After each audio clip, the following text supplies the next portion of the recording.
ಶಿವರಾಜ್ ತಂಗಡಿಗಿ ಎಲ್ಲ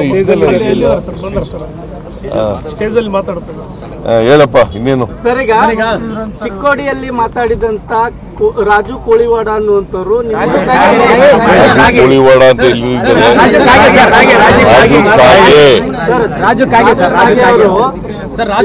ಒಬ್ರು ಮಾತಾಡಿ ರಾಜು ಕಾಗೆ ಅವರು 25 ಕೋಟಿ ನಿಮ್ಮ ಅನುದಾನದಲ್ಲಿ ಕೊಟ್ಟಿದ್ರಂತೆ, 2 ವರ್ಷ ಆಯ್ತು, ಇಲ್ಲಿವರೆಗೂ ಕೂಡ ವರ್ಕ್ ಕಾರ್ಡ್ ಕೊಟ್ಟಿಲ್ಲ, ನಾನು 2 ದಿನದಲ್ಲಿ ರಾಜೀನಾಮೆ ಕೊಡ್ತೀನಿ ಅನ್ನುವಂತ ಮಾತು ಹೇಳಿದ್ದಾರೆ ಸರ್.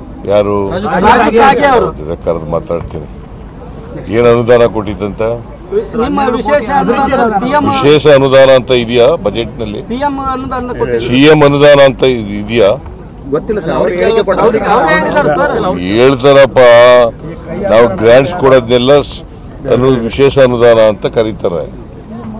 ಅದು ಸಿಎಂ ಅನುದಾನ ಅಂತ ಇಲ್ಲ,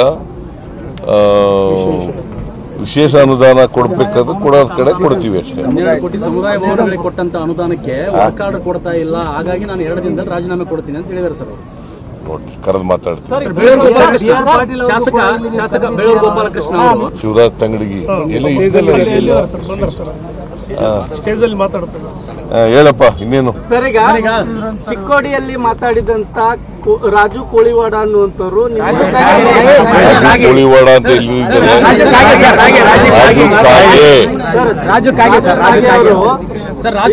ಒಬ್ರು ಮಾತಾಡಿ. ರಾಜು ಕಾಗೆ ಅವರು 25 ಕೋಟಿ ನಿಮ್ಮ ಅನುದಾನದಲ್ಲಿ ಕೊಟ್ಟಿದ್ರಂತೆ, 2 ವರ್ಷ ಆಯ್ತು, ಇಲ್ಲಿವರೆಗೂ ಕೂಡ ವರ್ಕ್ ಕಾರ್ಡ್ ಕೊಟ್ಟಿಲ್ಲ, ನಾನು 2 ದಿನದಲ್ಲಿ ರಾಜೀನಾಮೆ ಕೊಡ್ತೀನಿ ಅನ್ನುವಂತ ಮಾತು ಹೇಳಿದ್ದಾರೆ ಸರ್. ಯಾರು? ರಾಜು ಕಾಗೆ ಅವರು. ಕರೆದು ಮಾತಾಡ್ತೀನಿ. ಏನ್ ಅನುದಾನ ಕೊಟ್ಟಿದ್ದಂತ?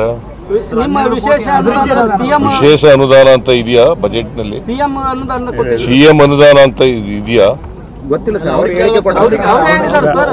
ಹೇಳ್ತಾರಪ್ಪ, ನಾವು ಗ್ರಾಂಟ್ಸ್ ಕೊಡೋದ್ನೆಲ್ಲ ವಿಶೇಷ ಅನುದಾನ ಅಂತ ಕರೀತಾರೆ. ಅದು ಸಿಎಂ ಅನುದಾನ ಅಂತ ಇಲ್ಲ,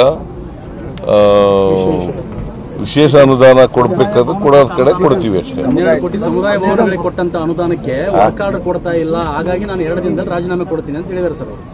ನೋಡ್ರಿ, ಕರೆದು ಮಾತಾಡ್ತೀನಿ. ಶಾಸಕ ಬೇಳೂರು ಗೋಪಾಲಕೃಷ್ಣ ಅವರು